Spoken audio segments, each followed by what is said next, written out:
दिक्कतें खत्म होने का नाम नहीं ले रही हैं और आज भी देखिए लोअर सर्किट पे स्टॉक इस वक्त कारोबार कर रहा है। क्या कुछ खबर निकल कर आई है, क्या डिटेल्स हैं और अभी तक क्या दिक्कतें रही हैं कंपनी के साथ, ये एक बार समझ लेते हैं। अंश है हमारे साथ पूरी डिटेल्स लेकर। अंश बताइए। बिल्कुल, तो यहाँ पे खबर ये है कि ड्रीम फॉक्स ने 16 सितंबर यानी कल से ही इंडिया के यहाँ पे जो भी सारे डोमेस्टिक एयरपोर्ट लॉन्च के सर्विसेज है वो बंद कर दिए हैं। लेकिन जो ग्लोबल लॉन्चेस है और जो बाकी सर्विसेज है वो जारी रहेंगी। अब दिक्कतें समझ लेते हैं कि यहाँ इसकी शुरुआत कहाँ से हुई थी। 22 सितंबर 2024 में जब 34 एयरपोर्ट पर कुछ डिसरप्शन आया था, इनका कुछ ग्लिच आया था, उसके बाद दरअसल सारे प्रॉब्लम शुरू हुए थे। बैंक्स और कार्ड नेटवर्क मजबूर हुए थे ऑल्टरनेटिव्स ढूंढने के लिए। जुलाई से ही प्रेशर बढ़ रहा था। एक्सिस बैंक और आईसीआईसीआई ने जो है लॉयल्टी प्रोग्राम्स भी टर्मिनेट कर दिए थे। इसके ऊपर सीईओ का कहना था कि जो एयरपोर्ट ऑपरेटर्स है वो कहीं ना कहीं यहाँ पे बैंक्स पर प्रेशर बना रहे, ऐसा एलिगेशन कंपनी के सीईओ ने लगाया था। अडानी एयरपोर्ट ने तो ये भी कह दिया था कि लॉन्च एक्सेस के लिए हमें कोई मिडिल मैन की जरूरत नहीं है, जिसके चलते यहाँ पे जो है इनकी प्रॉब्लम्स और भी बढ़ती हुई नजर आई। 29 अगस्त को हम देखें तो अडानी डिजिटल, सेमोलिना किचन्स और एल्कम ने ड्रीमफॉक्स के सर्विसेज बंद कर दिए, जिसके बाद यहाँ पे जो है काफ़ी नेगेटिविटी बनती हुई नजर आई। यहाँ पे एक नोट करने वाली बात यह है कि जो कंपनी के रेवेन्यूज है उसमें से कुछ करीबन 93% सिर्फ लॉन्च सर्विसेज से ही आता है। तो ये हैं अभी तक की दिक्कतें और ये आज से नहीं चल रही है। हम देख रहे हैं पिछले काफ़ी समय से प्रॉब्लम्स हैं कंपनी के साथ में और इनके कारोबार पर, इनके पूरे बिजनेस मॉडल पर हम देख सकते हैं कि एक क्वेश्चन मार्क खड़ा हो चुका है। तो फिर अंश, अभी तक इनके फाइनेंशियल्स पे किस तरह का असर पड़ा जब से इस कंपनी का आईपीओ आया है तब से?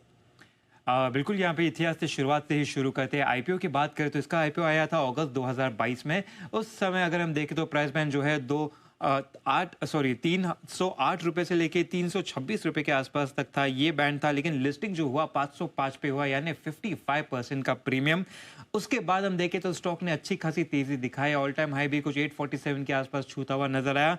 फिर समय के साथ हम देख रहे कि स्टॉक ने जो गिरावट दिखाई है, ऑल टाइम हाई से हम देखें तो 80% से भी ज्यादा टूटता हुआ यहाँ पे नजर आया। इसके काफी सारे रेड फ्लैग्स जो ऑलरेडी नजर आ रहे थे।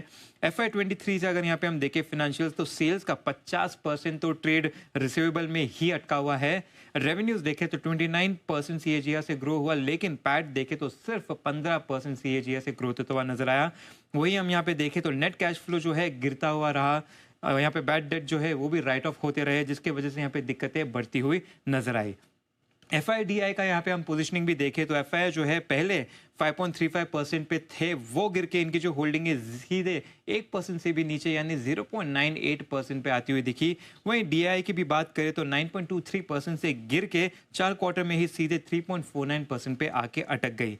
लेकिन अगर रिटेल्स की बात करें तो यहाँ पे जो उनका हिस्सा है वो बढ़ के 30.5% पे पहुंच गया, यानी कि जो बड़े बड़े इंस्टीट्यूशंस थे वो तो निकल गए, लेकिन यहाँ पे जो रिटेल है वो कहीं ना कहीं यहाँ पे फंसते हुए नजर आए हैं। यहाँ पे अगर हम बॉटम लाइन देखें तो ड्रीमफॉक्स जो है टेक्स्ट बुक का एक केस स्टडी बन के रह गया है।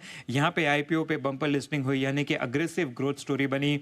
उसके बाद में एयरपोर्ट और बैंक्स के साथ जो कॉन्फ्लिक्ट्स हुए, उसकी वजह से यहाँ पे जो है बिजनेस में बड़ा एक कोलैप्स आता हुआ दिखा। और अभी भी हम ऑल टाइम हाई से देखें तो वहाँ से स्टॉक जो है 80% से भी ज़्यादा टूट चुका है। तो यहाँ पे जो है एक बड़े वेल्थ डिस्ट्रॉय जैसे भी एक्ट करता हुआ नजर आया। बिल्कुल, तो दिक्कतें तो हैं कंपनी के साथ में, लेकिन अब देखना होगा कि आगे के लिए रणनीति क्या होती है यहाँ से, क्योंकि आज हम मैनेजमेंट से भी बात करेंगे। 12 बजे हमारे साथ ज़रूर जुड़िएगा उनसे बात करने के लिए। उनसे समझेंगे कि आगे के लिए उनको स्ट्रैटेजी क्या नज़र आ रही है अपने बिजनेस मॉडल